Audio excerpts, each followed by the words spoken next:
लालची ढाबा वाला झोपड़ी गोट चेवन बिरयानी रेसिपी। कुशलपुर नामक गांव में पवनजीत सिंह बगैर कोई काम धाम किए हुए फालतू घूमते रहता था। रोज वो अपने दोस्तों के साथ शराब, सिगरेट, ताश ये सब खेलता रहता था और वो गांव वालों के पास कर्जा भी करता था। पर उसके पिताजी भंवरलाल एक अच्छा होटल चलाते थे, वो भी बिरयानी का। और उनका होटल बहुत फेमस था। उनके पास बिरयानी बनाने वाले एकदम जबरदस्त बिरयानी बनाते थे और बकरे भी अच्छे लाते थे, इसलिए वहाँ हमेशा लोगों की गर्दी रहती थी।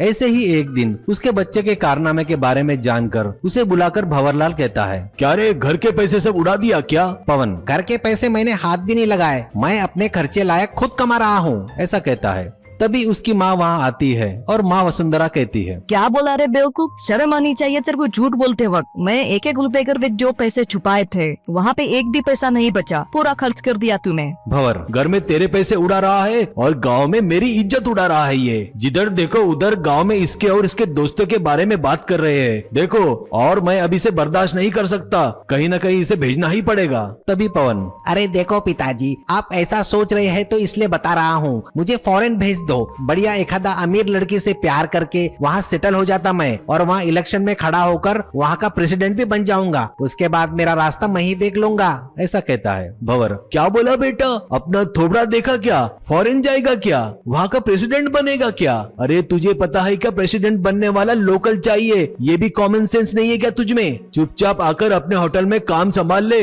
नहीं तो तुझे किसी पागल खाने में भर्ती करा देता हूँ, करके बाहर चला जाता है। उसके कुछ दिनों बाद उसको पैसे कहीं नहीं मिलने के कारण वो अपने दोस्त राजू के साथ मिलकर होटल में आता है।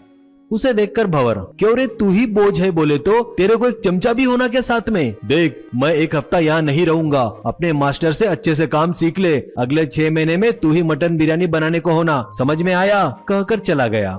उसके बाद खाना बनाने वाले मास्टर के पास पवन आता है और कहता है, देखो मास्टर, अपनी बिरयानी यहाँ ही नहीं आसपास के पड़ोस गांव में भी बहुत फेमस है, ये तो मुझे पता है, पर एक बात बता, बनाने वाले तेरे को कुछ नहीं मिला और मेरे लिए कुछ बचा ही नहीं, सब कुछ उस बुड्ढे के जेब में गया, ऐसा कहता है। इसीलिए ये हफ्ते भर अपने होटल के पीछे बगीचे में एक सेटअप लगाता हूँ ताश खेलने के लिए, और उनके पीने के लिए शराब भी अपन ही ला कर देंगे, बढ़िया शराब, ताश और बिरयानी आकर उनके पास से जमकर पैसा लूटेंगे, आया हुआ पैसा अपन दोनों आपस में बांट लेंगे, क्या बोलता है बोल? वो मास्टर लालच में आकर हाँ कहता है। उसके बाद पवन उसके जुआरी दोस्तों को बुलाकर होटल के पीछे बगीचे में उनके खेलने के लिए एक सेटअप लगाता है। इसके बाद वो लोग के साथ ताश खेलते हुए, शराब पीते हुए, बॉटल को पकड़कर होटल में आकर बिरयानी बनाने लगता है। ऐसे वो मास्टर को भी जुआ और शराब की आदत लगा देता है। इससे मास्टर मटन बिरयानी बनाने का काम पवन के तरफ देता है। इससे पवन सिंह अपने मर्जी के हिसाब से सिगरेट पीते हुए, शराब पीते हुए बिरयानी बनाना शुरू करता है। उसकी ये हरकत देखकर लोग उसके होटल में आना कम कर देते हैं।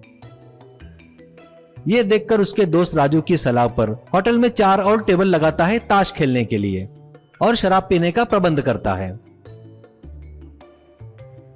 अब लोग भी आकर वहाँ जुआ खेलते और दारू पीने लगे। ऐसे हफ्ते भर बाद भंवरलाल गांव में अपने होटल में आता है और वहाँ होटल न होकर ताश का खेल चलता देख वो चौंक जाता है। तभी पिताजी को देखकर पवनजीत, अरे पिताजी, चिंता मत करो पिताजी, अपने होटल को बार एंड ताश का क्लब बना दिया है मैंने, कितना बड़ा हो गया हूँ मैं, देखो पिताजी, बिरयानी में जितना कमाते थे ना उससे कहीं ज्यादा कमा रहे हैं पिताजी, आइए आप भी आइए, अपने मास्टर के साथ एक बियर पीकर 2 हाथ ताश के खेल लो, आओ पिताजी आओ, ऐसा कहता है। भंवर, क्या रे, अच्छे से कुछ सीखेगा, जिम्मेदारी आएगी करके एक हफ्ता तेरे हाथ में होटल दिया तो पूरा बर्बाद कर दिया तूने। अच्छे खासे मास्टर को शराब और ताश की आदत लगा दिया। इतना ही नहीं, अपने पिताजी को बियर पीकर 2 ताश के हाथ खेलने को बोलता क्या? दलिंदर कहीं के, कौन सी जिंदगी में कौन सा पाप किया कि तू पैदा हुआ दरिंदे कहीं के? रुक, तुझे बताता मैं, आजा तू, आज तू गया समझ ले बेटा, बोल के वहाँ रखी लाठी से पवन को जमकर पीटता है। उसे ही नहीं,